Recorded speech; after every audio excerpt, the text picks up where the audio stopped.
Hello, my name is Xenophon I'm a professor in radiology and biomedical imaging and biomedical engineering at Yale.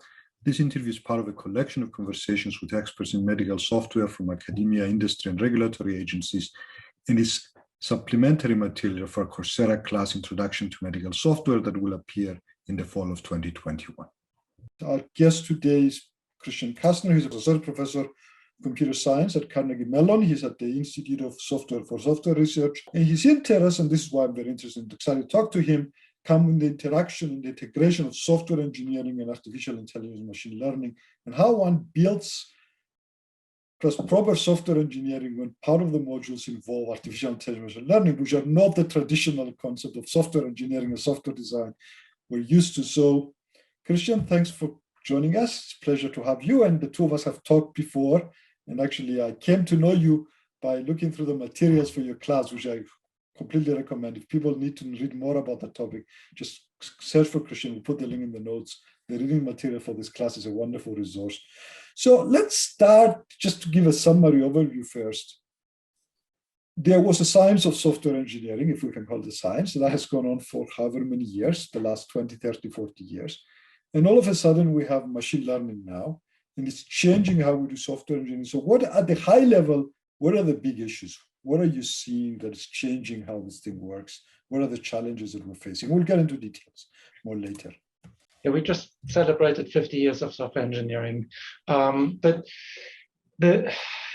software engineering is really about how do you build systems in the messiness of the real world? How do you deal with, you don't have perfect information, you build systems where the customer doesn't really know what they want, you have kind of a limited budget and you need to deal with this and make trade-offs and engineering decisions.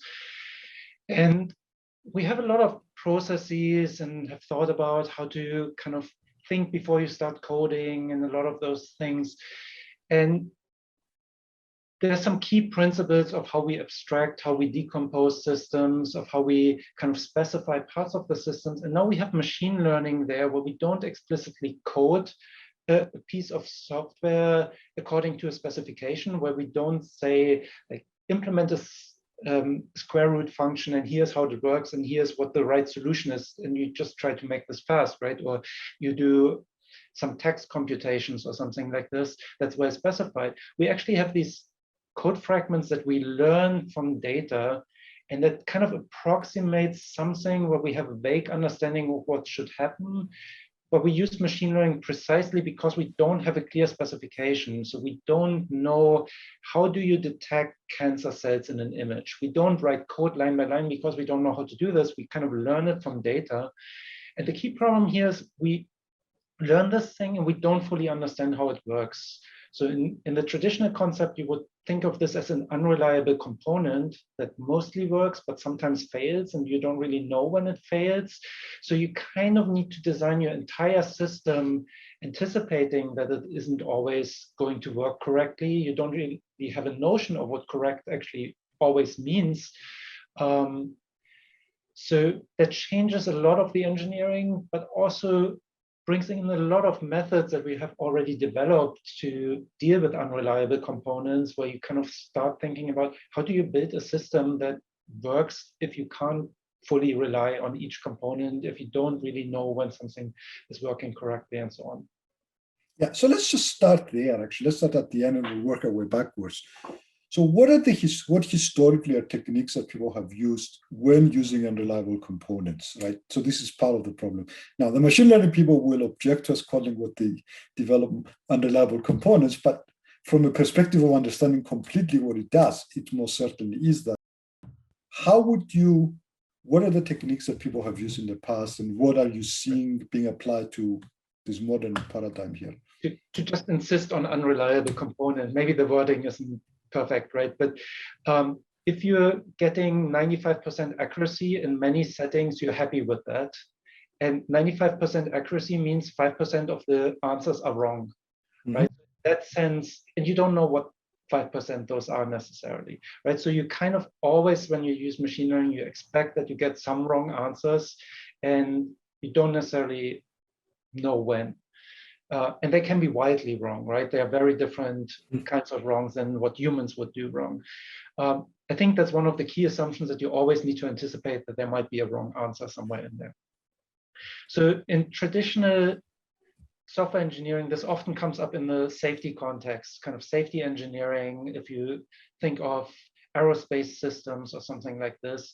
And traditionally, kind of unreliable components in safety thinking relates to hardware. And then you have things like redundancy in there to kind of deal with mistakes, right? Hardware might fail at some point, somewhat randomly.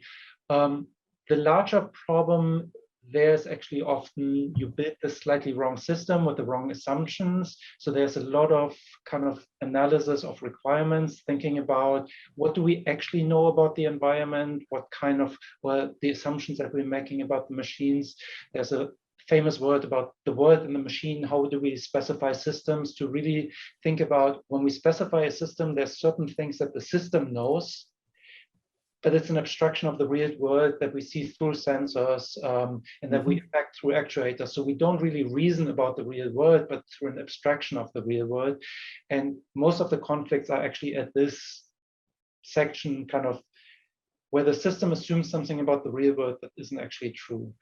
So a lot of this is better requirements engineering, being careful about specifying assumptions. There's a lot of risk analysis techniques that go back to the 50s, fault tree analysis, failure modes and effects analysis, things like this, kind of thinking through what could go wrong.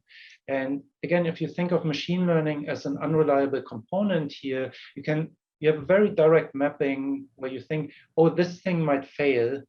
So what kind of safety mechanisms do I have? Do I have a human in the loop? Do I have some sort of redundancy? Do I have maybe two models that kind of control each other, right? So what kind of mechanisms, how do I interact with the human? Do I automatically take an action? Can the human undo that action? Can I explain that action for somebody to check? So there's a whole space of mechanisms to think about system design, when it comes to unreliable components or possible faults in a system and how you mitigate them. And I think that's actually really important to take very serious if you have machine learning components in a system. I mean, so I remember when you gave a talk to my class once, giving the example of a toaster. So maybe it's worth elaborating a little bit. That's a good comment. The example here is of a smart toaster where you may have a system, you put machine learning in there for the toaster to decide automatically how long to toast something. There might be a camera and a temperature sensor in there, right? And based on what it sees of what's toasting here, it decides, should I continue toasting or should I stop, for example, right? That could be a machine learning model that you could train. Now, the machine learning model could be wrong, but at the same time, you don't want to burn down your kitchen, right? If it occasionally burns your toast, that's probably okay, but you don't want it to burn down your kitchen. So now you have this component in there that decides, should I continue toasting? And some of those answers might be wrong. I can invest a lot in making that machine learning prediction better, but it's still like maybe from 95 to 99.9% accuracy, but there's still this 0.1% mistakes that might happen. I still don't want it to burn down my kitchen. It's really easy to make toasters safe outside of the machine learning system, right? If I think of the entire system where machine learning is a component, I can put in other safety mechanisms.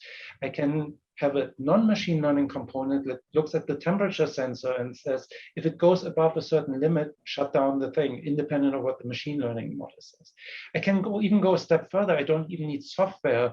It's common to build in a thermal fuse into these systems. So a small electric component that if it gets too hot, it simply shuts down power to the toaster, right? So here we have a safety mechanism that's outside of the model, the machine learning model, right, that checks on it, and kind of just, we still burn the toast occasionally, but we avoid the worst case consequences, right?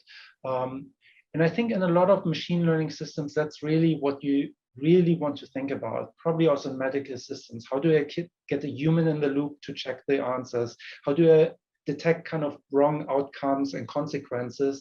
And that's probably not the model makes a wrong the model may make a wrong prediction, but you want to avoid that that prediction leads to bad outcomes down the way, right? And that's really system design, system thinking to some degree, classical software engineering, user interface, and human AI interaction design, like lots of areas in this area where you can, in this field, where you can really think about how do I design this to avoid bad outcomes. I guess we're working backwards, so let's continue going backwards. So in a traditional software design sense, and you've talked about this, we would specify a set of units, we would build the software out of the units, we'd be able to do regression testing on the units system. Here, we don't have any of that. We have a model that was trained somehow. The code that trains the model may be correct, but that's not really part of the production experience.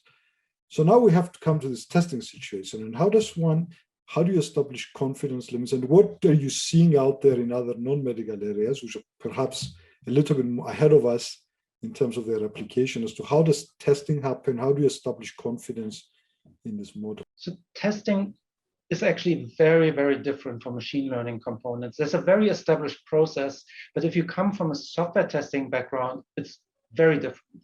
So in software testing, we think about test cases, inputs to a system, and hopefully we have a specification to know what's the right answer, or at least we know the system shouldn't crash with whatever inputs we're giving it. And we can generate inputs and see, do we get the right answer, and so on. We write them as unit tests, maybe some integration tests.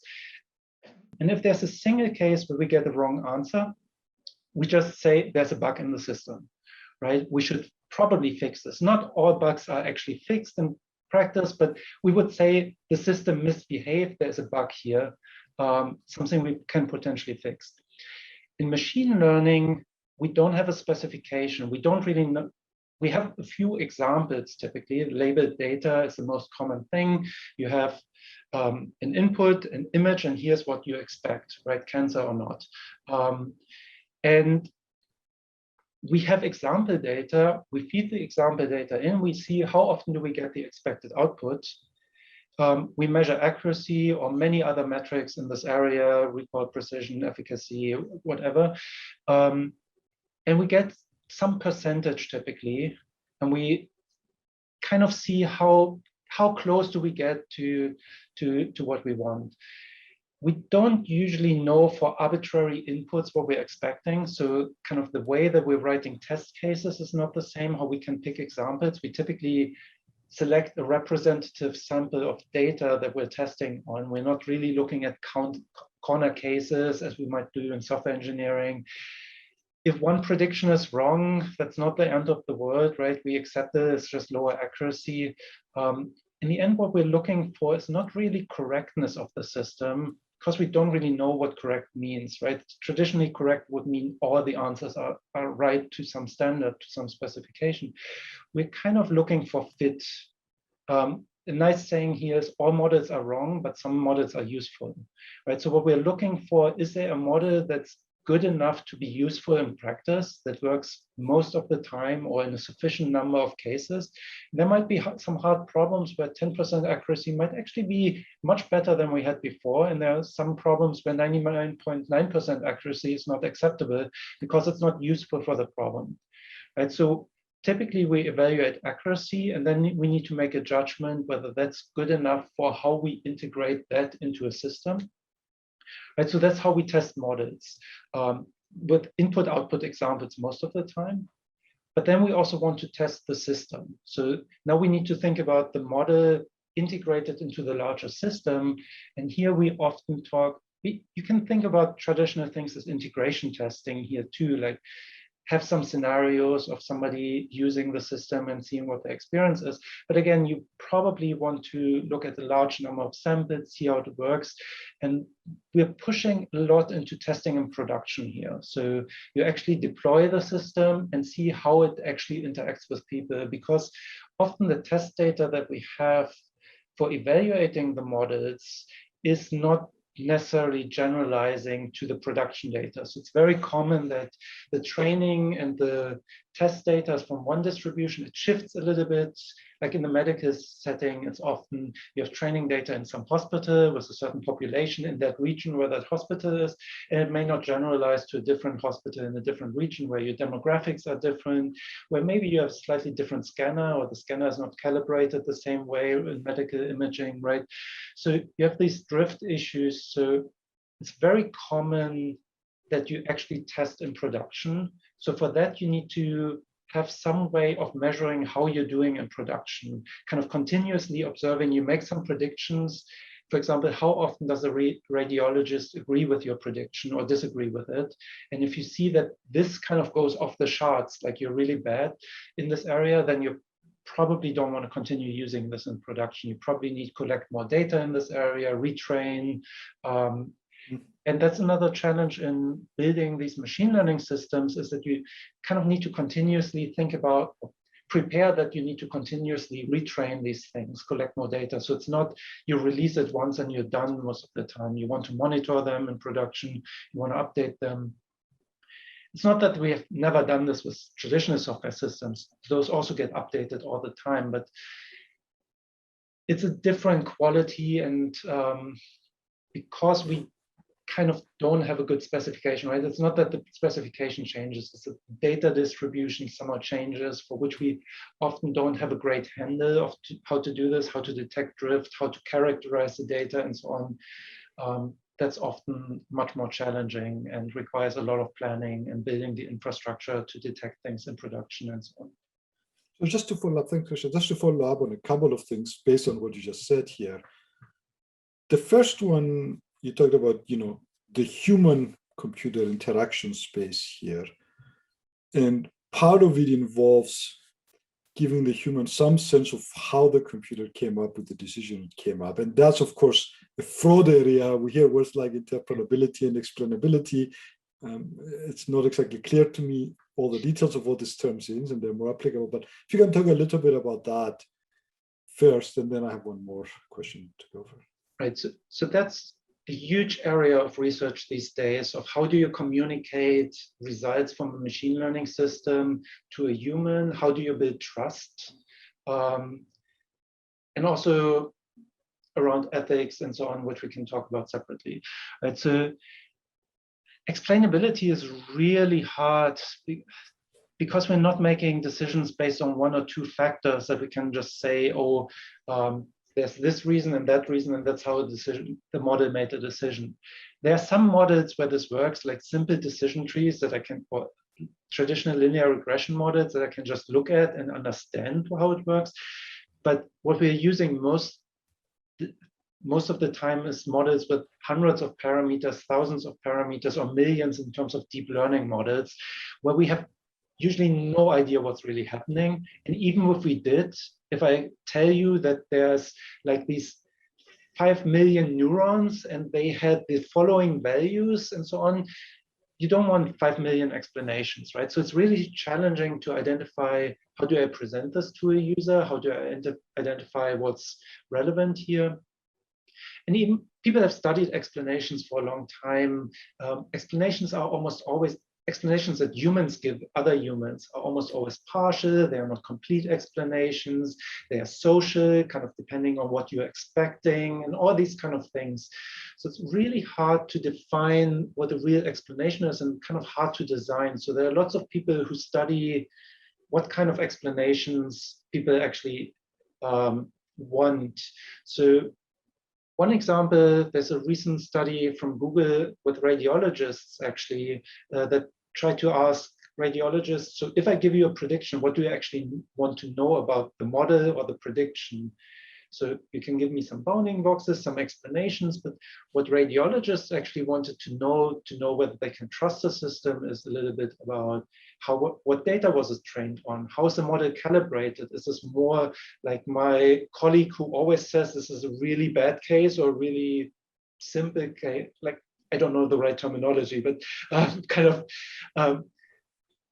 how does this compare to different people, right? Where are the weaknesses? So people want to know these things about models too, not just the individual prediction. They want to kind of know, how does it work? What kind of, does it have information access to information that I can't see on the screen, for example, right? The patient's history or so that I don't see. So all of this is there to build trust. And you really, if you're building something in this area, it's really important to study how people interact with the machine, what they want to know, what can I represent. And often simple explanations might be good enough.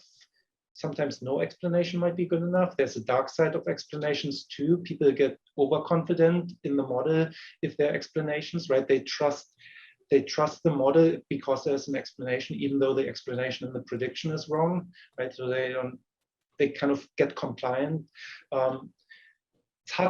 It's a hard problem. There's a huge amount of research these days on it, and we're figuring this out as a community, I think. And it's, from a software engineering perspective, this is maybe a new kind of quality goal that we haven't really had in past software, right? So if you have a specification, you don't really need to explain things most of the time. Well, it's obvious what the explanation will be. Like if I compute how much taxes you have to pay, right? I can point to the tax code, the specification about how to compute things. I don't need to kind of come up with, I made a decision based on these million parameters and try to figure out what the relevant parts are here, right? So this is kind of new to us too, and I think to a large community, especially since we're pushing toward these models with millions of parameters. These models work, but we don't always know why. Yeah, and it's similar in many ways to some of the whole usability field, making sure the user interface information doesn't confuse a human and allows them to do things. And it's a whole story there, especially in the medical world right now that's actively researched. You mentioned ethics, so let's go there a little bit here. So, not just in the medical sphere is part one, but I know you're interested in other kinds of software. Software is beginning to become, as we've discussed offline before, important into our daily lives. Lots and lots of decisions have been made by software. Yeah. Automatically, sometimes by software we don't fully understand, or badly, and it doesn't necessarily mean it's machine learning software. It could mean that it's arcane or badly written, or there are a million ways it could go wrong. Machine learning isn't new in some ways, and it's new in others. Right. And we are beginning to think, if you look at the societal trends, we've seen the recent NSF announcements here about how to create accountable software and how to regulate software. Software always had kind of the intention of having an effect on the real world. And that was always the case, right? And you can even do this just with algorithms that somebody manually writes. And whenever we write an algorithm or software, there is a chance that we impact the world negatively. And you need to think about this. The specific notion of bias that we are disadvantaging certain groups, if you write software line by line or give a specification, it's much harder to, like, you look at the specification, and if you're making a decision based on race or gender, that's kind of fishy. If you write an if statement, if gender is female, then do this, otherwise do that, right? So it's much easier to catch or kind of think about this if it's a right specification. It's really hard to come up with what's fair, right? There's like algorithms that people figured out, like which people from the army to bring back first from a war. And there's a whole commission that figures out what are the parameters, how we make this decision. This was a manual decision, and then you come up with a decision rule that gives points for how many years you have been there and whether you have a family or not, and you can decide what's fair and what's not, but you know the rules. The point with machine learning is that we're learning patterns from data that we don't necessarily understand. And if the data is biased in some way, we tend to pick up on those biases, and we're encoding those biases in decision algorithms. The typical examples are hiring algorithms, like resume screening and hiring. If you previously in the past have been biased, for example, against female applicants, you almost never hired them. And that can be explicit or implicit, right? This is often implicit bias in the organization. There's not necessarily intentions behind it, but the machine learning model will pick up on this. And even if you tell it not to look at gender, it will look at all kinds of things that are correlated because it picks up on this, right? So it may pick up on an applicant that went to an all-women school, or that played a sport in high school that's associated more with women or something like this, right? So there's all kinds of signals that a model like this might pick up on.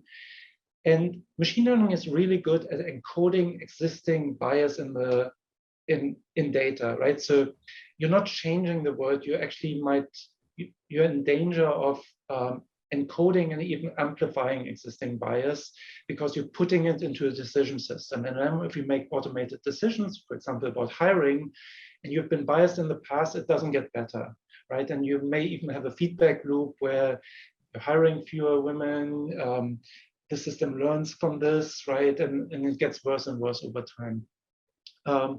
It takes a really strong effort to break this, right? Because if you're learning from biased data, you need to really make an effort to build a model that's unbiased, and you need to define what unbiased actually means. Again, we come back to, we don't understand what these models are truly doing. We don't have a clear specification that we could check. Explanations might help because you might get explanations that kind of point to gender. This is how they found bias in a lot of these hiring mechanisms, and that they kind of got explanations. What keywords are you looking for in the resume, for example, right? This is a possible explanation technique. And then you see all of these kind of sports that are played mostly by women, for example, right? So this is an area that has a lot of attention these days. It's also strongly developing. It's actually really hard to define what is fairness. There are a couple of different fairness criteria: equality, equity, and so on. Do you want to achieve equal outcomes, equal opportunities, equal support? And that's actually a requirements engineering problem from my perspective. What do you really want to achieve with the system? And then you can evaluate, audit the model to some degree, again, with some techniques, some explanations often help, some testing. There's lots of things that you can do once you figured out what you want. And that's something that people get much more aware of. There's a huge amount of research there. It's not a lot of practitioners or organizations that really enforce this at the organizational level, but we're getting there with more attention. And I think we're getting more policies in this area and more enforcement also over time. Yeah, and I mean, one of the things about things like that being encoded into algorithms is that your rules have to be even clearer, right? I mean, you know, when humans think this is what we think, it can be loose and it can be somewhat vague.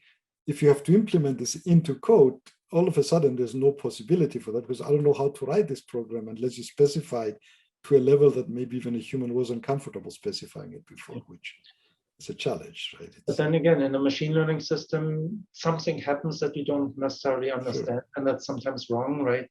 Yeah. That's a challenge. Christian, thanks. Was there anything else that you think about it? So if you are a student or starting in this area now, so I mean, I think about my students and students in medical imaging, for example, they have a cool new machine learning algorithm. It seems to be doing something interesting. Think, okay, I want to make a product out of it, right? There's a big gap between a model that works and something that just, what do you think the most common mistakes are, or what would you want people to avoid or to try to do early as they capture this? Do you have any particular things that always hit you, common mistakes that people make? So there's a big disconnect between training a model and showing that the model has some accuracy and building a system. Mm-hmm. And I think these are also different skills, and we're training people with different backgrounds, right? So machine learning classes focus almost always on the model building part. And there may be some classes that think about how to kind of build a company around something like this. And often I think the engineering part is a little bit kind of building a system, thinking about telemetry, thinking about testing in production and the user front end and so on. And also thinking through risks more explicitly is often a little bit neglected.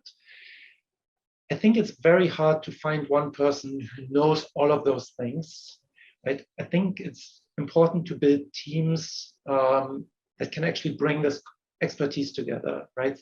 Bring somebody into your team that knows how to do a risk analysis, how to think through requirements, how to think about user interface design and keeping humans in the loop also.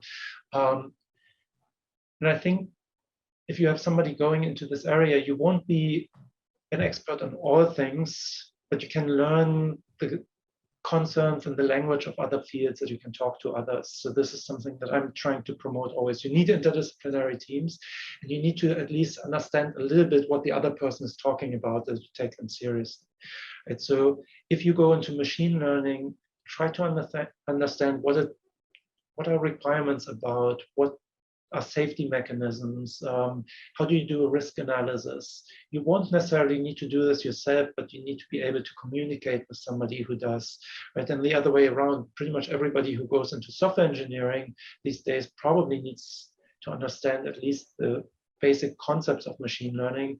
They don't need to be an expert in deep neural network architecture, but kind of need to know what are the right questions that I'm asking somebody. And I think also somebody with a medical background in this area probably wants to dive a little bit into like, what are the software engineering concerns, like in your class, right? That I can talk to the software engineers in the field. What are some of the machine learning problems? How does machine learning work? Like AI literacy is often a term thrown around here, right? At least a basic concept that you understand accuracy, precision recall, maybe a bit of an idea of how machine learning works. Details probably don't matter too much, but that you can talk to them. And I think in terms of building a product, you really want to do the risk analysis, especially in the medical world, right? Think about you have no choice there. What are the problems here? Probably think about human AI interaction. Think explicitly about the non-machine learning components, like in the smart toaster, what's there beyond the model, right? What are the rest of the software and hardware components of the toaster, and where can I put in some safety mechanisms and so on? I think thinking about those more explicitly, maybe writing them down, maybe not as a first step, but once you have established a model and you're now thinking about going into production, do some serious requirements engineering and think before coding, right? Do some analysis. I think will help you to build more responsible systems. Okay, Christian, thanks. Thank you for joining us. Sure, welcome.